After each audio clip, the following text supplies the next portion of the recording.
ffe twatandika okutambula ne General MK oyo ng'abantu batulabanga abalalu ekyo ono kyebadde ayogera mwami Sebamala nga tibatutwala ng'abali serious ne tutambula eggwanga lyonna naye mwalina kigendererwa ki ekyo kyekibuuzo kisigadde wano kyemutannaba kuddamu convincingly twalina kigendererwa ki yes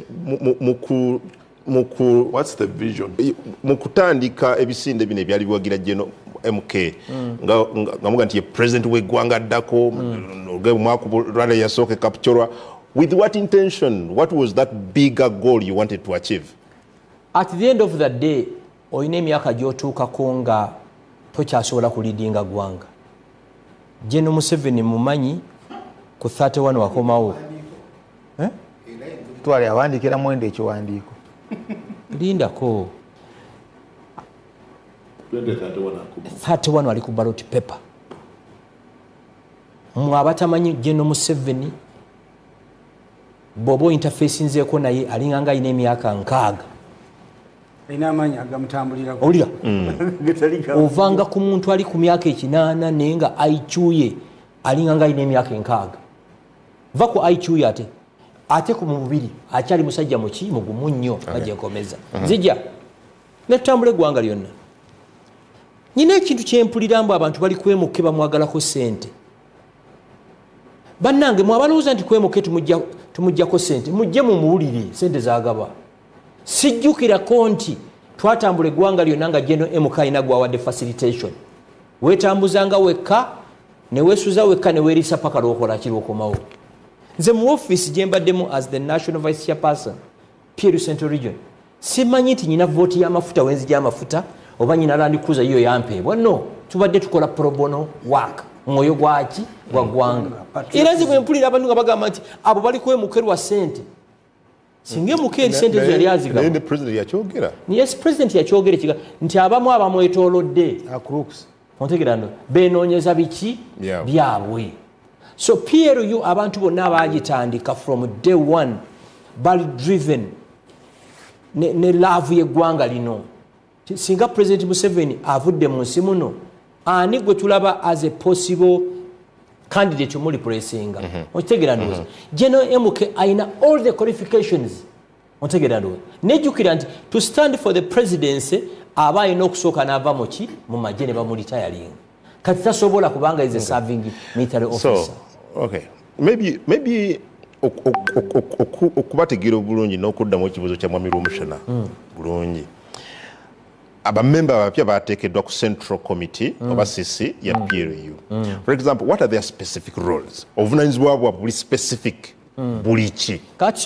Kansooke nkuze mabega mwenna mwogera PLU nkubulidde units mwe twatandikira bwe twava mu units ezo na mu wisdom ye n'agamba omanyi zino units nyingi wajja kubeerawo even friendly fire mwesanga nga MK amerijinja nga ne tibu chairman erijinja n'atugaidinga tukole ekyo kye bayita MK movement eyo nebeera bebanga n'agamba n'ekigambo kino MK njagala buli munnayuganda afiringa at home kwe kutandika Patriotic League of Uganda tenaba na kumala myaka 2 ng'etambuza emirimu gyayo kati yalonze abakulembeze abapya. What I remember one day General MK yawe ekiragiro then General Secretary nti atuwe road map y'emyezi 6 n'omwaka omuki omulamba ekyenzijukira kati bano be yalonze abapya simanyi omanyi bakuwa omulimu omupya bakuwa targets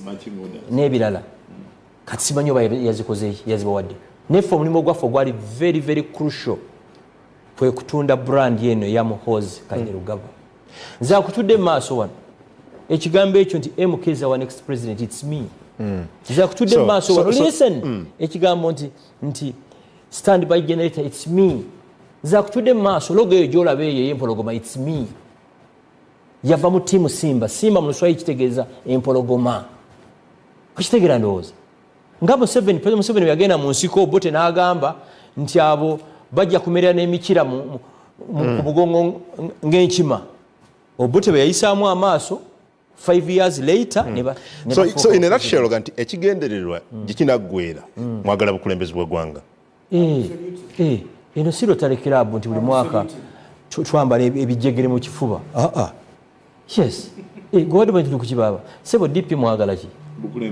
nupo yagala ki nayo akaseera kagenda kutuuka PLU yeregistaringe as a political party mubadde mu kwetega mmwe okusinziira ku mwami Rwomushana ono mukulu wange saagala kwagera okwetega kutya mwetega Jeno Muhoozi ate kumwetega tutya kyolina okumanya Jeno Mukeba batulaba essaawa zino kyalina okumanya nti mu kaseera ng'ensi yonna temubelievingamu we believed in him but that's incorrect ontegedde okwo kwetega kuliwo ng'ensi yonna okimanyi nti abantu abasinga MK face yeno giraba myaka ng'ene emabega MK yali so invisible nga toyinza namulaba. In fact, he has also claimed ne PLU weri teriwo mu mateeka. PLU is a civic organization registered. Civic organization registered. Headed by the army. Headed by what? Headed by a serving military officer. A serving military officer. Yes. It's not a political party.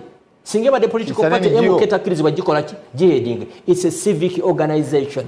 Ontegera ndowooza eri registered buli kiwandiiko ekyetaagisa tukiina ompulira ndowooza kati ekitawanya abantu ekintu kye baali bayisaamu amaaso no it's a company registered by guarantee. Yes, good. Honorable Obata my political party. I see political party now. See political party now. Katibambi abasinga baloza nti PLU is a political party. It's a company doing business. It's a company doing politics. Ulatandise kati Rwomushana bitabula. Company registered by guarantee. Chazi njakudda. Honorable Sebamala.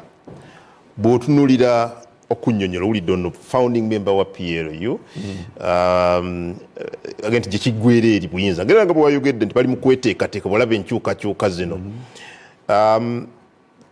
bw'osoma ebikolwa byabwe ne bye boogera are you ready to face off with them as the opposition? Yes. Ekyamazima opposition bw'ogenda ng'otunuulira abantu PLU byeyogera opposition byeyimiriddeko. PLU eyimiriddeko kuba egamba mwoyo gwa ggwanga n'egamba eyagala corruption agwewo n'egamba eyagala system zitereere basically ebyamalwaliro ebyamasomero byeyimiriddeko. Gwe mulanga opposition gwekubira bannayuganda bagiwa obuyinza embeera eri mu Uganda etereere. Muganda nga agambye nti no bo baagala kwongerayo ideology ya NRM, social economic transformation, democracy, pan-Africanism, endala eriki patriotism tubaagala okwongerayo. Mukulu Rwomushana mukulu Gashumba yagambye nti bannayuganda tebafaayo ani abafuga okukasaba nga embeera yaabwe ekoze ekyuse nga ensonga eziruma bannansi tezikyabaluma. Ekiteekawo opposition mukulada mukungu yembeera eyo eri mu bannayuganda ffenna wano gye tukkiriziganyako nti abantu abali eyo bakyabonaabona nti mu myaka 4 tewali masannyalaze mu bifo ebimu mu Uganda. Amazzi bakyali mu bidiba, abantu bakyalwala endwadde ezitategeerekeka mu byalo eyo nga tebamanyi gye balaga. Omuntu alwala n'atamanya nga ne center fe esooka terina diagnosis machine or something. Amasannyalaze tegannatuuka mu byalo paka kati abantu bakyatuleetera list y'ebyalo ebitanafuna amasannyalaze. Embeera eyo yeteekawo opposition. Corruption ayitiridde, human rights abuse. Kati bwodda ku bikolwa bya PLU n'olaba ebigenda mu maaso mu PLU ku Twitter simanyi oba byebituufu. Weebuuza oba bwebwo obukulembeze bw'eggwanga bwe twagala okukwasa Jeno MK. Wantegerekeka. Because bw'oba oyagala kutwala mu maaso eggwanga lino obuyinza towamba buwambi. Waliwo okuwamba obuyinza wano? Bw'okeera ku makya n'oba nga oli mu ntebe yo n'oba nga omaze okuyisaamu ababaka ba parliament n'otandika obbaga kati mwe abaka parliament mwe muli 306 gundi abafuuka oli gundi abafuuka speaker oli abafuuka deputy speaker baleke beerondere bawedde embe eryo tobasalirawo bawedde embe beesalirewo ani abaafuuka eyo ye democracy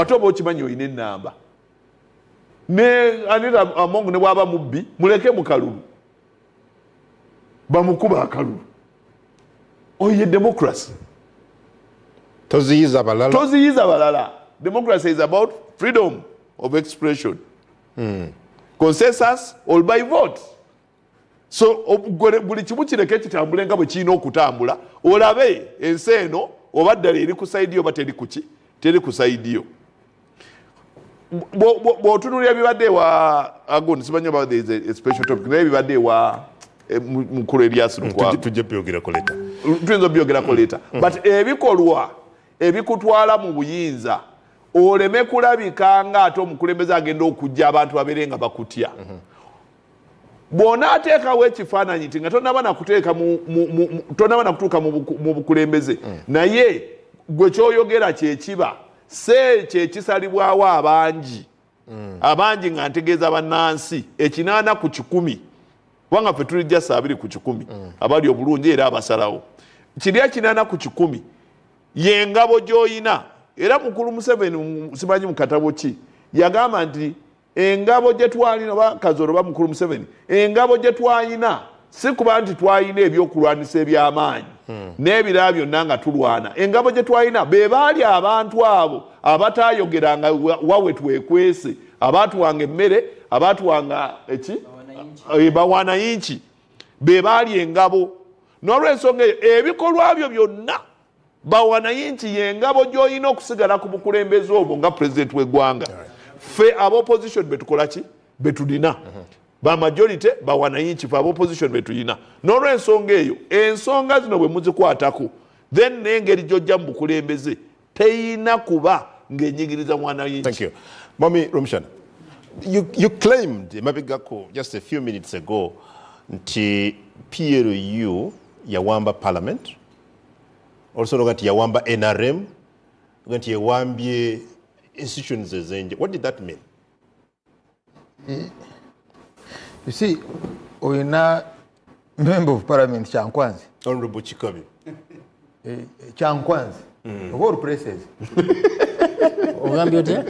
Member of parliament. Ave Chankwanzi. Chankwanzi of all places. Ako tayagala na kuogera engeri gye yawona drone. Ne womubuuza omwaka wano aja kwogera mu ndimi shabalabala katonda yantaasa katebireke again ebikomao sibigenda. That's a good one. He will never write for a book ekyamubaawo mu drone. Yeah, so kuwambi wakiko kati oyina survivor of a drone, survivor of abduction, yagenda okusomesa nti outfit yawo ya democracy. Is a member of parliament. Si member of parliament of Kitugum. Because abe bakubwanga abo. Those ones here, Rabara Kwenara. This is Chankwanzi. Not Kitugum, not Pader. Chankwanzi. Kakati bwobola wano gagamba kakati twatebye tuli baba bati gonoloza nti mutima gwayogera mazima. You see, njagaliza muhozi nze sagala kwogera nga Gashumba history eri ki. Aisi bade mulengera wali mwagaliza and sisobola kumukubira mu ngalo ngagwa mu kinnya. And that's not me. I will tell him in the face. Abo begobeko. So in a future with them. You see, MP anakugambye ntomesha abaddewo. Amonga yali ataddeyo billion 3.9 ez'okubba. Kakati twazisaze tugenda kubba billion 3 billion nya 3.9 ya. tebagenda kubba Amonga yataddeyo 39 billion ez'okunyaga kakati ffe tolaba ffe twazisaze ziri 3.9. If the idea of donation is silly, put it to zero. Tolekaawo ezimu. Yeah. So what are you discussing? Obungi bwe munyaga over the principle? Yandibadde principle. Because you see, mwe temulina democracy, mugula bantu. Baani? Bano. Ekigurupu ekyagambye nti bangi eri. Bangi tebawangula sebamala because of an idea. It's an arnakuba. Bukulu Gashumba manyi engeri gye nakaaba nga bakuliddewo. So nkimanyi yuza narnakuba. Enkya ekyuka. Totiisatiisa mwami Gashumba. Olw'enshamba tebakutwala. Kakati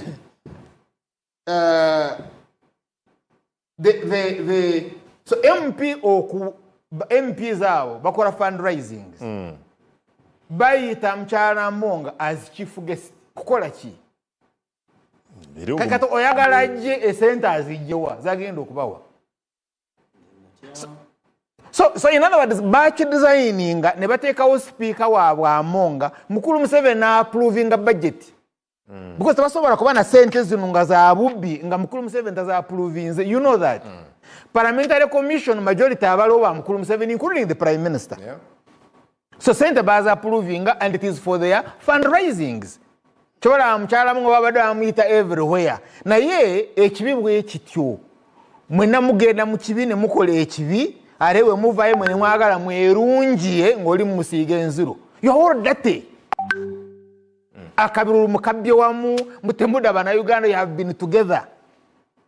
So either say mwena muli mu kibi mwenenye or musirike. Shut up.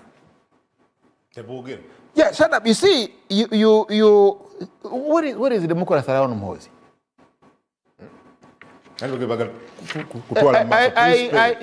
Of course, since the Jima says power in Uganda, the methods are collected. But Sagara Bulimba. Use the NRI method, grab power. It's okay. Use those methods to sustain power. It's okay. But Tolimba, don't call yourself a Democrat.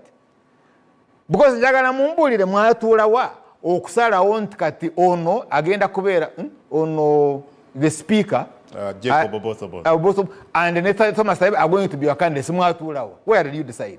At least mukulu Museveni ate abeerako ne Tanga Odoyi expression of interest oba ne bakuba line Tanga Odoyi n'abalamu Roma. So omu basatu bataano 19 kinana basatu pap nange nafunira kakati therefore so buuza gye baatuula kubanga ffe twalaba post ko ex nti kati ono yajja okuba speaker. You see, the first post he had endorsed Mukyala Monga. That was the first post. Okay, now I have withdrawn. How would you make an error? Ebigambo bye bimu. How would you make an error? How does a CDF make such an error? Wachimanya dint katimubi. That's why you see, I don't believe in the Mukyala Monga byabubi. Because they don't have moral ground. Okuyigo mubi. Nekati no bubi kyagenda maso. You see, I want to limit. Tukoze nnyo. Mukoze eki. If you perform, you wouldn't have rigged the elections.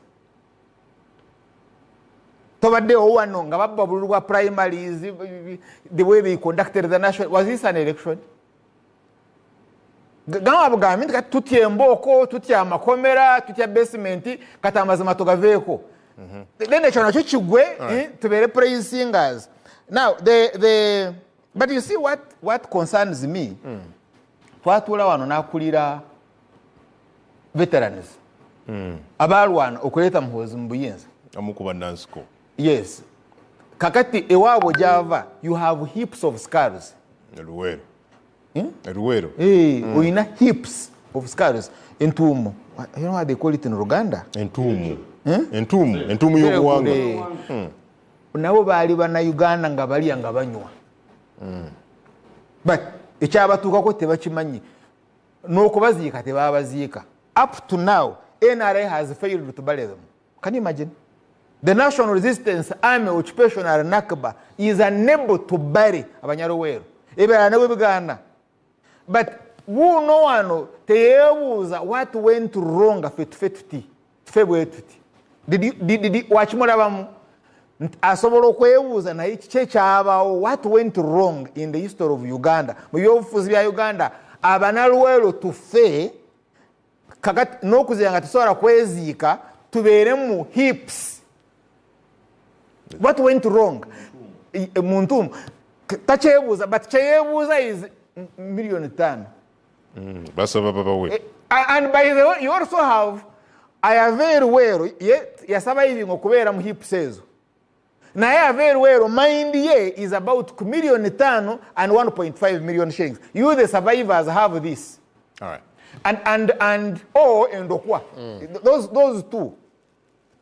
Kati singa muhozi kainero gabanga na today the Central Executive Committee kutunulira strategic direction ya Uganda tulemo kudda mu kino. I would say okay mutulawa I would love to be in the gallery. Kati byatugamba bijjo. Are you following? Singa gan tutudde tutunulira history ya Uganda tutunulira wetuli because you see when Gashumba is telling you about identity card and passport that can't be Rwanda's problem. I was around nga abanyarwanda babatema ntungamu nga babajja kwetaka babajja kwente. I was around. The problem exceeds identity card. The problem, an identity card is a creature of yesterday. The problem exceeds passport. It's about ettaka. Baba nyaga kwetaka. You get, so it's bigger than that. But bali tubalona mukulu Museveni because of an identity card. Right. Because of a passport. You see, the problem is bigger. And the government bali tubalona atobote ngagamba yali munyarwanda. Ne babeera na yeruwe ne bamukuma. Na wangula nakalu noga bali tebamwagala. Okay. Let me summarize it this way. Ediba ekalu terebeera konswera. Ayo kirabyeko. Kubali bakalu. Kubali bakalu. But ediba. You know naye gweriwe kwa amaziri letemu akawunya mukatono ojja kulabako eswera. Now kati ekyo kikwatagana kitende kino kyobadde. You see, both.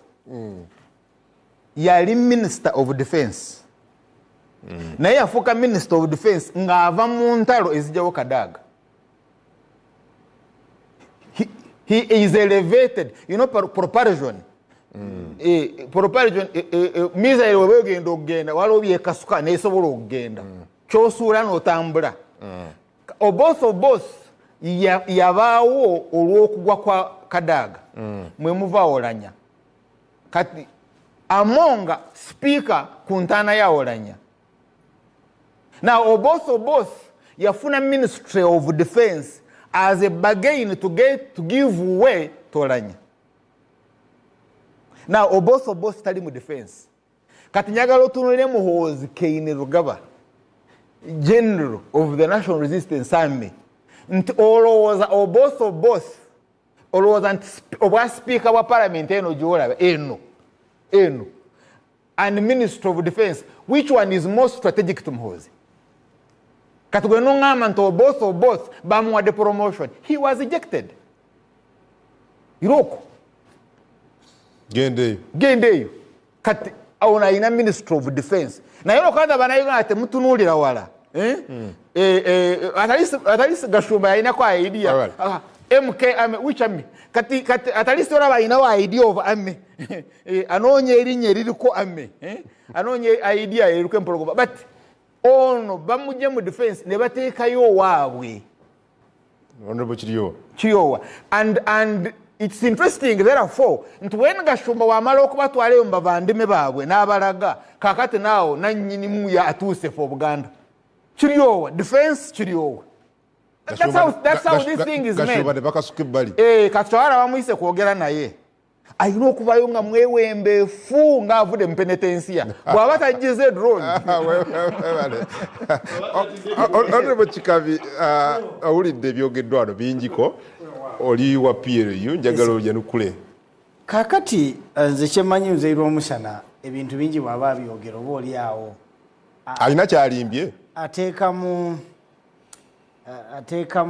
ateekamu feeling mu bimu byayogera oluvannyuma ko ajinza otubuulira genesis naye nga kyemmanyi waava ne waalaga ekifaananyi nkiraba lwaki yandiyogedde bw'atyo kubanga ate bw'obanga oli mu ekifaananyi ekituufu eky'omunda ekiriwo ne muzeeyi Rwomushana ajja kugamba kyaga kikabi oba yali si dokita wa medicine wa sayansi oba yali dokita omulaguzi bino ojja kubizuula oluvannyuma after some years ekyomunda kyekiri wa dokita ekyomunda ekituufu kiri bwe kiti bwe weetooloola obuyinza nga bwe buli essaawa eno gavumenti nga bwetambula ojja kukizuula nti ebitundu 86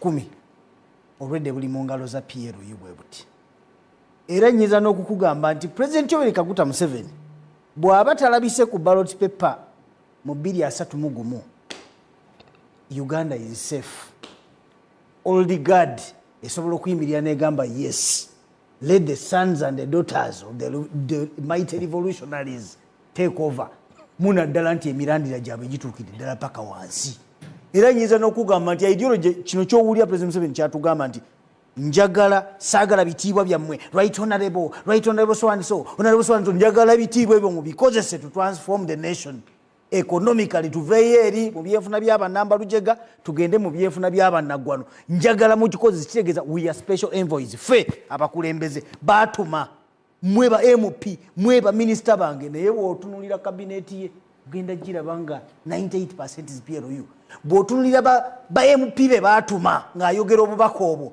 nkugambye kuba MP 372 360 ba PLU already ono omukulu Rwomushana abadde wakimbadde ngamba nti bimu ayinza okuba byogera atadde mu feeling agambye nti we rigged the elections ekyamazima kikabi Edward kanjogere nga negerezaako kanjogere kubanga nga negerezaako ngoyogera honorable Kikabi ojjukira emivuyo egyali mu primaries zammwe nga NRM ezaalita n'omukulembeze w'eggwanga okuvaayo n'ayogera ku musimbi ogwayitinga na mu kalulu ku fujjo okukuba abantu in fact waliwo n'okufa kw'abantu mu kalulu akamu ak'omunda olaba n'omutuukirivu olunaku ayonoona emirundi 7 naye ng'ayitibwa mutuukirivu kati ate gwe omwana wa duniya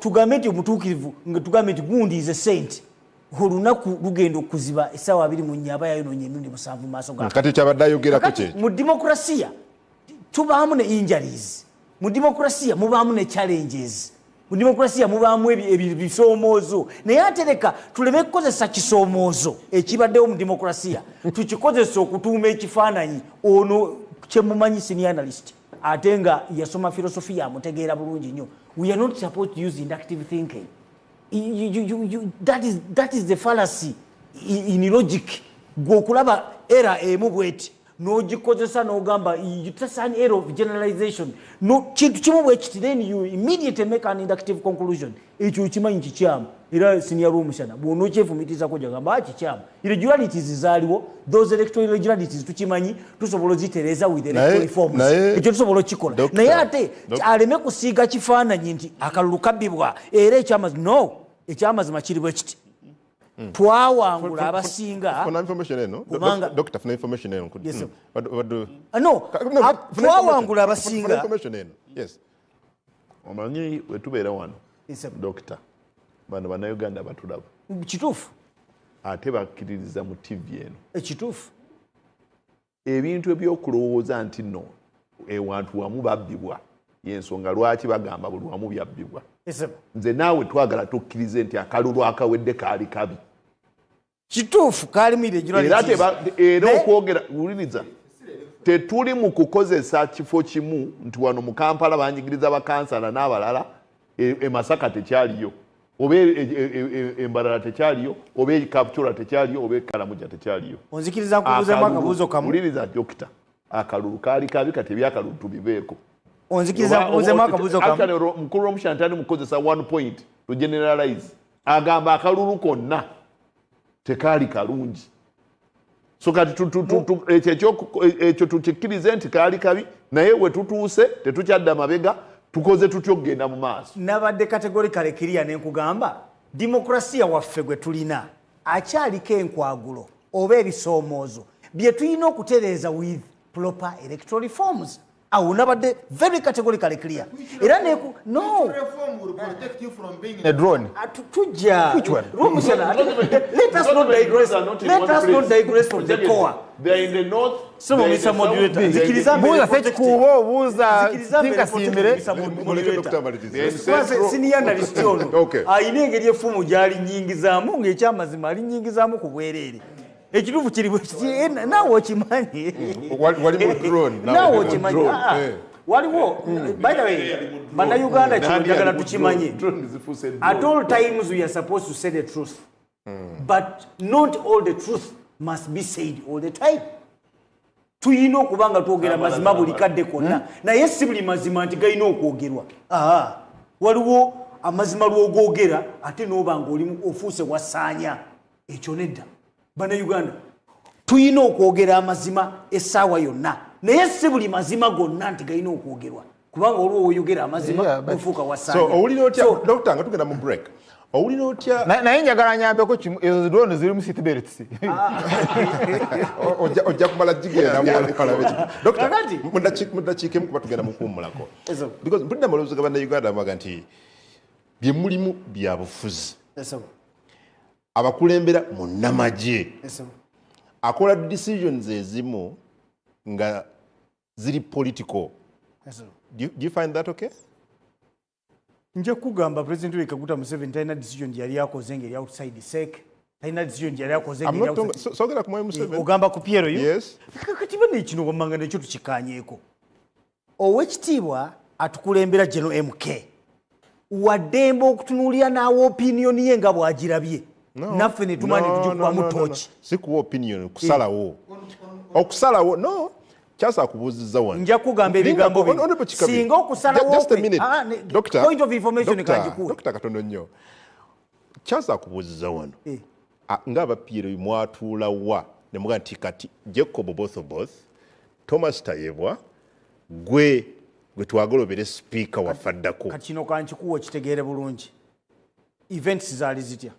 Owekitiibwa Jene Mukebwa amala okugamba okusinziira nga bwe ndaba Jacob both irina okuba ye speaker addako era maze omwenda osinga. Omanyi event eyaddako? Event eyaddako immediately olukiiko lwa SEC lwakola okulangirira ne lugamba abo bonna abaagala entebe y'obwa sipiika nzija event zaliwo bateekemu okusaba kwabwe era akuteekamu omanyi ekyabaawo SEC netula nebasengejja netusindikira ffe mu National Executive Council ate omanyi abali mu SEC ebitundu 9 Piero.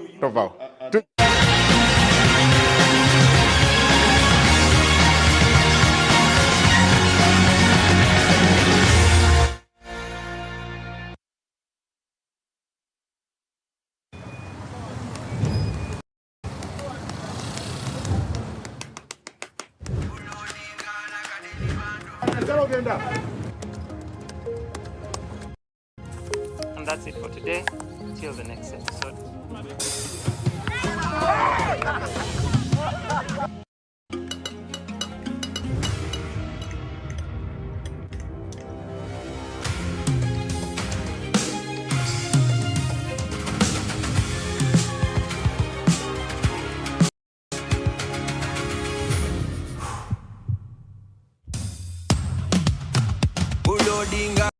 Like a daily bando, like a daily bando, like a daily bando. Omuliro nguwulira muli mumutima kukankana like drums. Kalakata, kalakata, endungu ya kusabula. We gonna do free of fire, free of fire, free of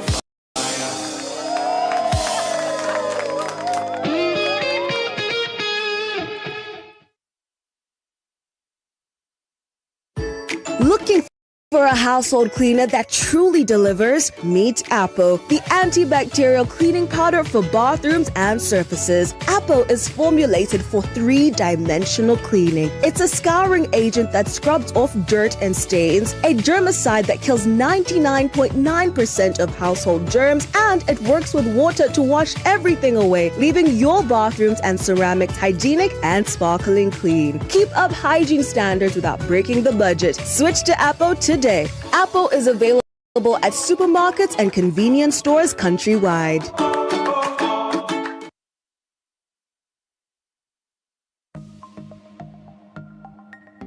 Better study tips. Be vigilant. Watch out for unexpected prizes or lottery wins. Genuine contests do not require advance payments or personal information. If it sounds too good to be true, it probably is. Brought to you by, in partnership with Uganda Communications Commission and NBS. Hey, travelers! Are you a family gearing up for that big vacation, a hustler working abroad coming home, or your squad chasing sunsets and passport stamps? It's time you lock in. Say goodbye to long airport queues, shocking roaming bills, and the stress of hunting for local SIM cards, because now you can travel like a local. Stay connected in over 180 countries. Just scan, tap, and boom! Instant data the moment you reach your destination. Get your Rogue Travel eSIM today at travel.roguetelecom.co.ug. Contact us on 020-5000123.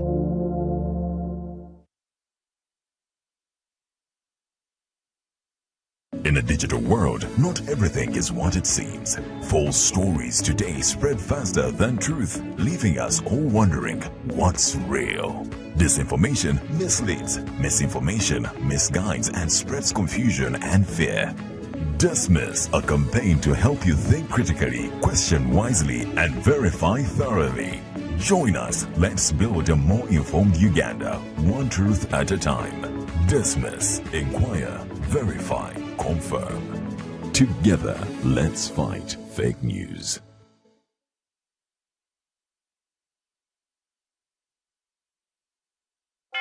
Ojjukira olunaku lwe wasisinkana omwagalwa wawo akatikitiki ako buli kimu lwe kyakyuka nkakasa nga ffenna twejjukanya yes okucacanja n'obugombe bw'okufumbiriganwa naye omukwano gusukka ku lunaku olwo olumu. Omukwano gutegeeza amaka ge muzimba, ezzadde lye mutondawo ssaako obulamu bwe muwangaaliramu ng'abaagalana. Y'ensonga lwaki omwoleso gwa Bride and Groom 2026 gukomyewo n'omulamwa nti omukwano gusukka ku nkwagala, olugendo lw'omukwano awaka n'amaka. Twegatteko nga 26 paka nga 28 Juni ku Uma Multipurpose Hall. Zuula buli kye weetaga ku mbagayo ey'ebirooto byo paka ne mu ntandikwa y'amakaago. Nyumirwa okwolesa emisono abawabuzi mu by'obufumbo ssaako aboolesi aboolesa ebintu ebisuffa obulungi, byonna ku mutwalo gumu gwokka. Okufuna omudaala kuba ku nnoti 772 35 49 4.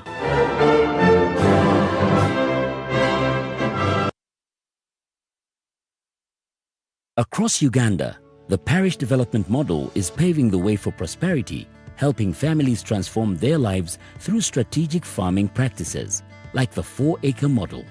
In our Chibaro of 1996, we said first acre, put coffee. Second acre, fruits. The third acre, you put pasture for dairy cows. The fourth acre, for food, cassava. The good thing is that now cassava is also becoming a very good cash product, but at least for food. Then, mind you, the backyard. You put poultry for eggs, you put piggery. I'm in a 1-acre plot of land. In this 1 acre, Your Excellency, I practice this banana plantation. I also practice coffee. I also have dairy, Your Excellency. Every month, Your Excellency, I get 500,000 from these bunches. The 7 activities we recommended, they have a big global demand. We have 10,000 Nile tilapia fish and 10,000 African catfish. And when we sell our 10,000 tilapia, we get in one harvest 20 million shillings. Fruits, especially capsule, which is cold, can do very high value crops like apples. And then finally, those who are near the wetlands, like the ones in Bukit who are wasting the wetlands, they should do fish farming, not in the center of the swamp, but at the edge of the swamp. From coffee farms to fish ponds, the 4-acre model is empowering Ugandans to transform their lives. The parish development model is your pathway to wealth creation. This message is brought to you by the Ministry of ICT and National Guidance.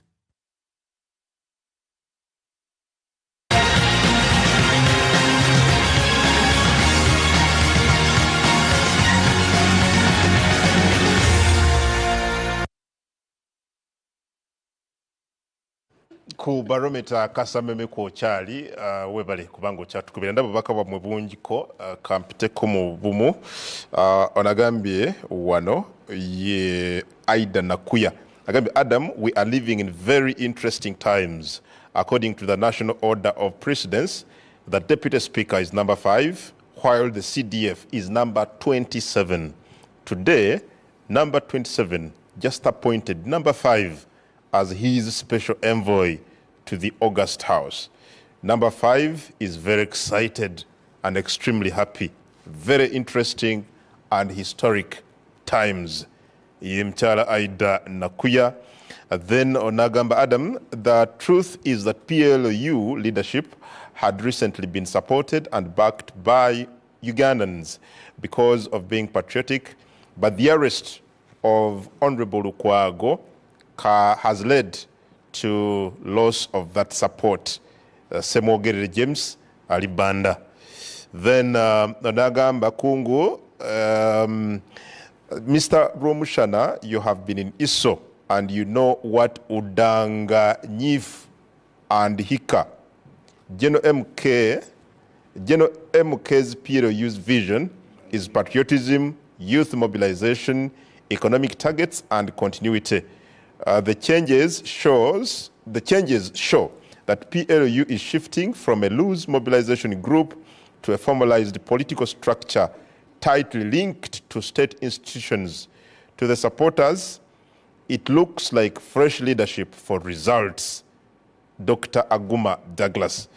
Then finally, Ononagamba Wano, I associate myself with the submissions advanced by Mr. Rwomushana. The recent conduct of PLU demonstrates a disturbing departure from the principles of democratic governance, constitutionalism, and political maturity. The actions and pronouncements of its members have increasingly portrayed an attitude of arrogancy and intolerance that has rightly attracted public scrutiny and criticism. Ye Rinya, ye Magwa Asmane. Munamateka. Please keep the conversation. #NBS Barometer. Kozesa mitimbaga nejenjawulo usigalenga otuwa endowooza. Kakati njaga tugende ku nsonga y'aba minister abali mu lusirika lwabwe ekyankwanzi bagenti bagenze baberenga bongera okubabangula n'okubateekateeka nga bagenda okukola emirimu gyabwe. Ebimu ku bye twalabye nga bwe nkutegeezezza President akyakkaatiriza ensonga yo kulwanyisa obulyake mu kisanja kino wamu n'okulaba nti bannayuganda baminisita babayambako okuva mu mbeera ey'obwavu n'okukulaakulanya eggwanga mu byenfuna. Ndoza atandike ne Honorable Kikabi kennyini. Bwana Kungu, olusirika luno lw'abaminisita eggwanga lilisuubiremu ki? Gwe kyalina omanya bannayuganda bangi tebannaba oba oliawo kukenenula nnyo kutegeera kiki ekibeera mu ndeeri mu nnali oba mu National Administration Leadership Institute ekyankwanzi buli abakulembeze be batwalibwayo munaddala baminisita baffe luli twalaba BMP ffe twaliyo kati eri baminisita bagenzeyo. Nja kugamba bw'otunuulira abakola ekintu kino mbeebaza ne sikwebaza yenna ekyamazima baakikola nga kiri all round nga bamaze okitegeera nti si buli muntu ajja mu bukulembeze nti muteeketeeke ekimala buli kanyomero akategeera kyekimu oba ate si ekyo kyokka nti ategeera obukulembeze bwe butya bwagenda obukozesa talanta yeeyo mu bukulembeze okulaba nti atuukiriza ebyo ebiri mu nnono n'ebiruubirwa bya NRM government eri mu buyinza. Kuba tukimanyi bulungi nti bwe yandibadde nga tugambe DP eri mu buyinza yandibadde n'ennono yaayo gyegoberera political ideology ne political philosophy ne bwe yandibadde nga nupu yeri mu buyinza kyeyandikoze. So bafuba nnyo okulaba nti mwenna muli ku peegi y'emu mu ndaba y'ebintu ate mubifiitinga mu katiba kali akakola government. Why I find it very hard to agree with you ku nsonga eyo. Tuluwuliddeko president nga ayogera ku enkola y'abaminisita tugeze cabinet eyise ngaga nti baminisita bamuyiye, okay? But buli we tuva mu kalulu, buli we tutandika ekisanja ekipya, buli we tuba n'abakulembeze abapya babatwala ekyankwanzi mu lutuula nga luno kye tulaba oluvannyuma kwe kwemulugunya n'okubasonga mwenwe nti baava mu kukola ebyo ebibasuubirwa ne bayiwa omukulembeze w'eggwanga nyini kubalonda. Muzeyi Kungu, lubereberye ng'osoma secondary school bakusomesa biology, chemistry, math ne physics. Lwaki nti wategeera nnyo sabujekiti endala ate ziri ne zigaana? Kitegeeza wabaawo ekintu ng'ekyamazima ne banaaba bakikutaddemu ne bakikomereramu nga tekijja kuyingiramu kubanga si yenna ekyayo. Ne wano bwe kiba n'abaana be tuzadde waka mu maka gaffe osanga lugamba nti ono omwana empisa zange nga taata azijjiddeyo ddala bulungi naye ate oli ku kitundu answaza buswaza talaga kikyendi nga taata. Ekyo tukimanyi bulungi nnyo era so na bwe kityo ng'abayizi be basomesebwa omusomesa y'omu nja kuweebwako ekyokulabirako mu cohort Makerere University tufulumye bangi nga badokita ku masters degree naye si ffenna nti performance yaffe y'emu ng'abaatusomesa abamu bali proud of some of us ate wala ne bagamba naye gundi oyo bwekituuka kukola sajja leeno simwekakasa. So ne wanera bwe kibeera naye era tukimanyi bulungi nti naaganaafa bagatemera ki essubi. So president mulimo gwe okujja nagamba wayembajjeeyo ne mbasoosowaza mu bangi be mbadde nnina ekyamazima bwe mbaleese ku mmeeza njagala mbeere nga heartbeat yange erizonatinga ne heartbeat yammwe njagala mbeere nga kyenneegera vision. Does he do an assessment nagati luli bwe nakola kino kiki ekyavaamu? Yensonga lwaki abamu ku bo tebaddiziddwa mu bifo byabwe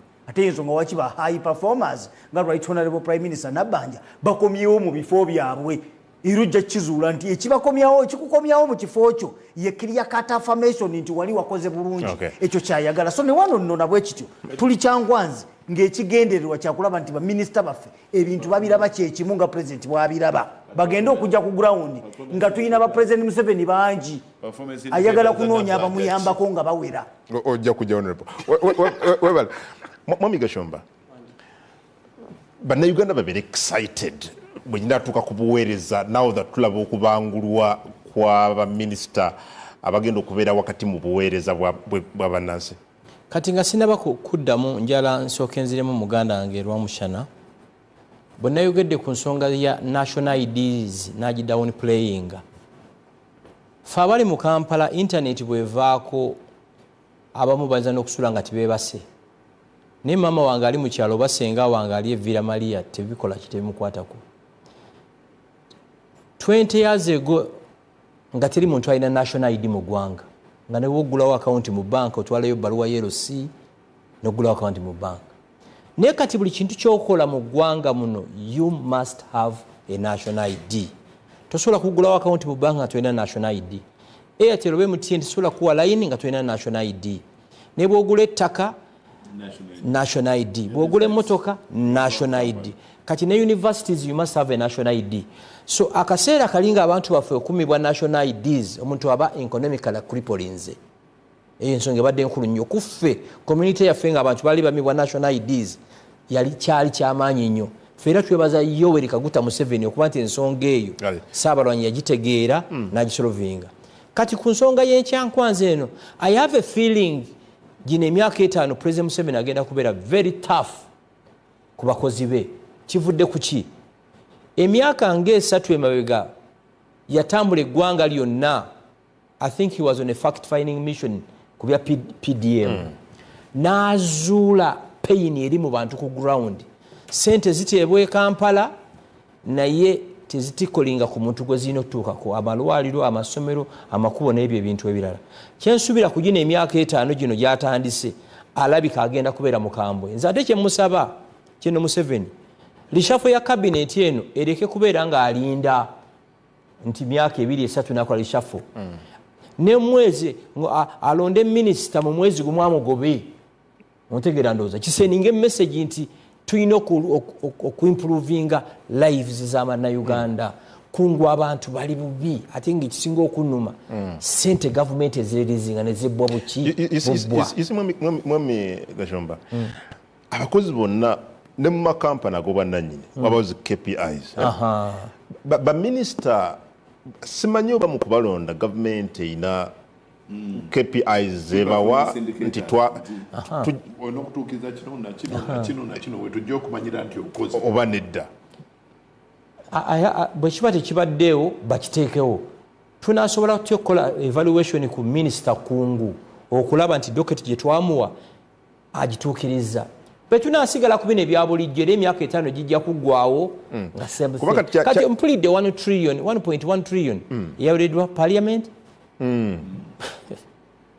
ayi mukama eggwanga lino ezo sente zaaki mpulidde donation zemwogeddeko nenta n'okutya 30 what 39 billion 39 billion nga billion emu esobola okutransforminga a community 1 billion nze nsabira baminisita bonna abali ekyankwanzi baveeyo ne that zeal to transform lives of Ugandans bwe tutaakola ekyo kino nkibagamba Pope Francis awo mulemirembe yagamba nti mwe abantu abali privileged abasula mu mayumba amalungi abasula mu abakolera mu fully air conditioned offices n'abalina mu motoka amalungi bwe mutaave mu comfort zone eyo ne mugenda okusolovinga ebizibu by'abanaku bijja basanga mu maka gammwe so gino emyaka 5 mwe abaweereddwa obuvunaanyizibwa okukyusa obulamu bw'abannayuganda bwe mutaakole mulimu ogwo ebizibu by'abannayuganda bijja basanga maka gammwe.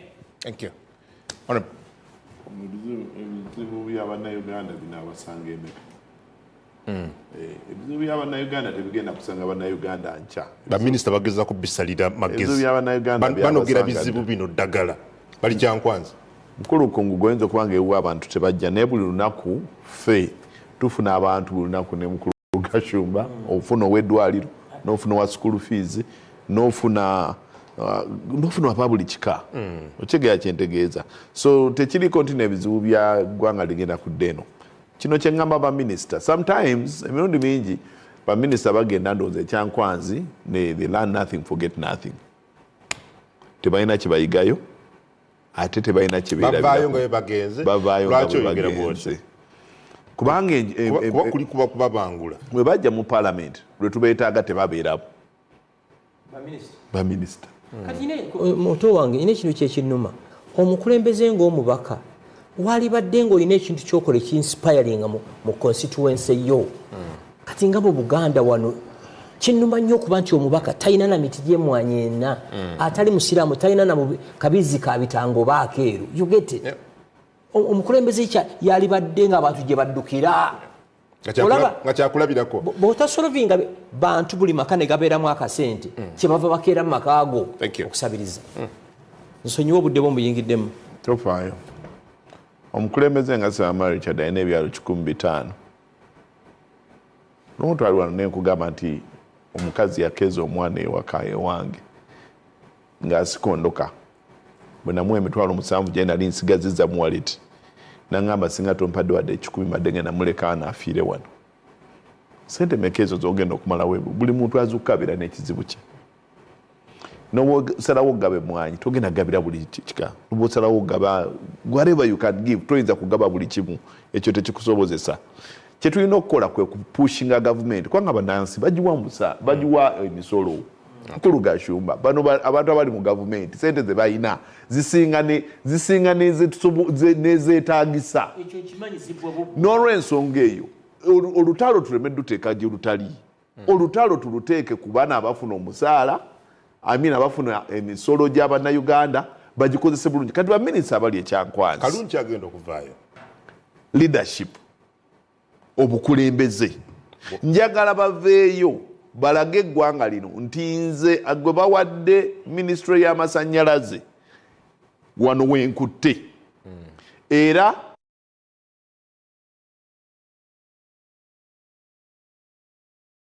bino byennyimiriddeko mu myaka 5 kino na kino emba mukola bannayuganda bakyuke nze owa genda owaki owa local government wano wenkutte ebizibu by'abantu biriwe nze owa public service abantu tebalina mirimu wano wenkutte okyegedde mu innovation ensi neba nga teyina wadde application kwogenda n'oteekako CV yo oli bw'aba akwetaaga wakusanga ensi neba nga teyina wadde kwegamba nga bw'omala okusoma obyanga bubyanzaawo paka bw'ofuna omulimu.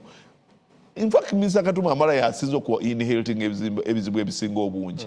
Eyo minisita okuba nti no bannayuganda kumpi nkaaga ku 10 tebalina mu birimu nga gwe head of public service awo bamugye gyasobola ne bamukasuka mu ttanu. Webali nja kudda Mwami Rwomushana cabinet abaminister bali ekyankwanzi. Kati bado tandise okujja by accident by minister cabinet. The two are very, very important. Mu designing a constitution, Uganda yali erina okufugirwa ku committees. It's a committee system. So kyobalaba oyina parliament, oyina judiciary, but let me go on the side of government. Eteeka ligamba, constitution egamba, there shall be cabinet. Then composed of. Automatically there is the president, naye president ate ayina yaweebwa omulimu ogw'okukola ba ministers. So what you deal with is cabinet. Asalawo is cabinet, not the president. Please, the president is merely a member of cabinet. Ayinza okukichairinga first, but he is merely a member of the cabinet. Now, weeraliikirira nnyo wandabadde otya nnyo nti ebisalibwawo bebe bibye. You see, even that cabinet papers, choita papers. That's why I was asking you. Central Executive Committee appear you. Do you have a paper? Do you have a so paper? If our PS, if I'm civil service, be muita technocrats on a particular problem. Bobo yogera kumazi, water and sanitation, water. Why no kubawo paper ngeva ministry? Eyo paper ngeva ministry, minister siya asalawo ekirina okukolebwa. No, the paper goes to cabinet. Other ministers nabajyogerako. You get, and then take a decision. Omulimu gwa minister is to supervise ekyasalidwawo ki cabinet. Now where is the problem? Kat the problem etandikira wa Gashumba. Abakozi ba Museveni ati yebwa atunira ba minister abalaba nga bakuki abakozi ba Museveni. No, they are not Museveni's employees. They are not Mr. Museveni's employees. No, they are public servants of Uganda. And you appoint them. You see, okuma appointing is because the constitution says you are the president, therefore you will appoint. Then by the state that bakozi be ngabo oli wamuhozi. No. The two are different. There's a difference. Yes, for you to be a minister, on appointing a parliament must approve you. Began. You get and the ekyo so katwanda bade webuuza is ministers bali free to discuss in cabinet ne baleta proposals oba ne bawakanyoli. Are they free? In other words, bano abali ekyankwanze be basalawo oba abasalawo be babeera eggulu. You know guru namunkekera. I know. Which group? Awayolabyeko abaana mukekera nga bagenda kyankwanzi. The only time they have been in Chankwanzi is Mukulu Kere Bakanwana ogenda kubasomesa on economics called Museveni. Musevenomics. Economics is real. That is the only time he's been there. Why not study economics? Go our creator to create wealth, not to make wealth, but to create. Why don't you give us your model of economics? Kakati ya ina Bank of Uganda, you know that. What you mean? Ya ina Govi. Those are from Guru. And so you have a state, you have a deep state, you have different layers. So that in lecture against the cover lecture, Tovara Bagama, Mugenim to Navamiruka. You go and meet Avamiruka. You go Mugenim Ravamiruka, Murave Mogombo. So Okubaba Angula Kunokopatugamba. You see, the moment you have President Abatute to give them lectures, then you have a problem. bwe enkiiko zonna zobeeramu chairman yasomesa akubiriza bukubiriza. Yes, and who is the secretary to cabinet? There is the head of civil service. The head of civil service of Uganda is the secretary to cabinet. So you know kuba ne agenda on mwino kuba ne agenda mwino kuba ne procedure mwino, and then you take decisions. Chobola abazita collective nalebe Gashumba nga akubuza on collective decisions. That's why it's called the collective decision. It's a decision of cabinet. Nibo banga wale tokanya na chowa kanyiza. The moment it has passed, it's a decision of cabinet. Kate chobagamba government has decided. You don't operate. Mkuu 7 has decided. Chobola yawaandika mabaruwa. I therefore direct what? Mpaye dachika katono. Ko NBS TV tugenda kati ku Afro Mobile NBS Barometer ekyagenda maaso tu nenga agoberere mpaka za World Cup omupiira oguli wakati wa Bufaransa n'eggwanga ya Senegal. Bufaransa ekyakulembedde goolo 3, Senegal ekyayina goolo muguli mu kufundikira. Tugenze ku Afro Mobile. So kati kyetulina therefore okukola omulimu gwa Barometer akasa meme izukugoberera systems engeri gyezakolebwa gyezabeera designed in the CA zikola. Do they work? In other words, mugenze mu lusirika okufuna brains Barugahara agenda kuleta brain tumukunda alete brain. But even then Rwomushana osuubira nti no state bannanyini buyinza balina okuba ngati balina kye baagala abo abagenze ekyankwanzi ne byonna bye bayize ne babanga bye bagenda okujja mu parliament awo boogere. Waliwo ekiseera nga state eyagala kuyisaawo omwanyi kati ogenda kati minisita ebyo bye yayiga ekyankwanzi poteya leero state eyagala kuyisaawo omwanyi eyagala kujja UCDA gwe mulamwa era gwevuga era kyekiyita kati wayiga ekyankwanzi wayiga biki olunaku lujja ng'olulala eyagala kuyisaawo kirala. So kati bali abali wali ekyankwanzi bagenze bayige naturally bajja kufunayo ka lectures na biki nawe batuuka wali bajja kwogera ebirijjeno naye olunaku state lwebanga eyagala kuyisaawo poma UCDA ani ebyo tobuulira etteeka n'ebirala baleeta policies government ereeta policies fisheries bill n'endala mukulu Museveni n'agaana okuzisayininga naye nga baminisita be bennyini cabinet yennyini yekoze ki yezikiriza nezireeta netuzidiscussinga mu parliament etteeka ne liyita niliddayo wa mukulu Museveni n'agaana oditeekako omukono. So what have they done? Ekyakwazi bayize eki. Dr. Kikabi njagala onyingiriremu awo muba buyize eki olwo anti kakati abeerayo ng'omubaka at least ng'omubaka ekyankwazi abeerayo. Rwomushana structure gy'obadde ogezaako okutulaga yentuufu tebirina kuba biteeso bya president oba directive ya president balina okuba nga bakkaanyiza nga cabinet. That's very true.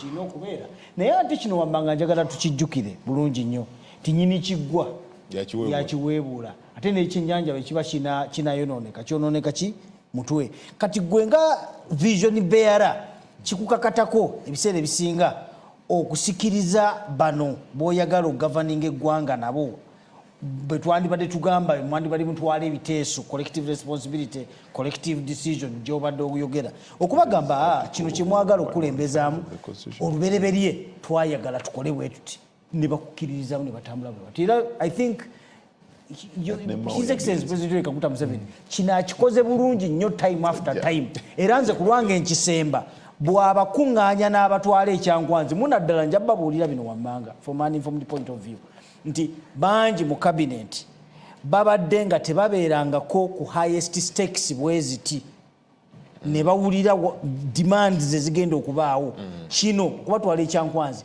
is a critical eye opener ate era critical guide okubalagira ddala blueprint ye balina okuteekawo. So ku lwange kikulu nnyo kubanga batuteekya parting shots Mwami Gashumba tumalirize. Nze maliriza mbagamba kintu kiri kimu mwenna abalondeddwa ku bwa minisita ne portfolios endala ezigenda okujja mukozese titles mu transforming obulamu bw'abannayuganda tebajja bajjukirako titles emwaholdinga ne bulamu bw'abantu bameka bwe mwakyusa. Kinnuma nnyo nti 40 years of NRM 62 years after independence waliwo ebitundu ebitaliimu pipe to water teri kintu kinnuma ekirala nankuba kukya nendaba omuntu akutte ekidomola agenda ku luzzi okukima amazzi abantu at least bali badde balembeka amazzi ag'engogo kinuma nnyo so mwenna abaweereddwa omukisa okusavinga mu kisanja kino mukozese ofiisi zammwe okukyusa obulamu bw'abantu n'ekirala Ssaabalwanyi yongera ku mukono ogw'ekyuma eggwanga lino abantu babbye eggwanga lino babbye eggwanga lino beyond tugende nti omusobole okubeera omukambwe ennyo mu kisanja kino yes ayongeremu ku bukambwe aleke kulinda bulijjo bwalinda myaka 2-3 n'akyusa kabineeti bw'akizuula nti minisita bwati ne bwati ng'alina obukakafu omanyi n'okulimba kungi blackmail nyingi kasitaba ne evidence 100 ku 100 fulumya engalabi eyo etendala musule bulungi kakati nze my parting shots will go directly to PLU honorable kati yaba honorable Chikabe the standby generator nze njagala obabuulira mwe muyinza okuloza nti muyina amaanyi naye temuyina yadde kubanga ground eyo gye tutambuliramu ebalinze bulinzi leero muyinza okuba nga lwakuba General MK yali mu maaso gammwe n'olw'ensonga eyo babakubira mu ngalo. Have you ever imagined nga taliiwo nga Chikabi olina okugenda weeyogerere nga Chikabi gwe olina okugenda wuliriza nga Chikabi gwe olina okugenda onnyonnyole bannayuganda lwaki Lukwago yagenze. I'm telling you, you will not survive that congregation. N'olw'ensonga eyo PLU mukakane okulonda kuwedde kyekyali ekibaddewo cabinet erondeddwa opposition eronze cabinet budget ekoleddwa tulinda ba permanent secretaries abapya n'ebirala mukakane tuvuge eggwanga. Thank you. Kale tubeyanza mwebale abatabinafoonaku olwaleero eddakiika zeezo 7 ezaketa kusaba 6 tukwatagane wiiki ejja ku Lwokubiri.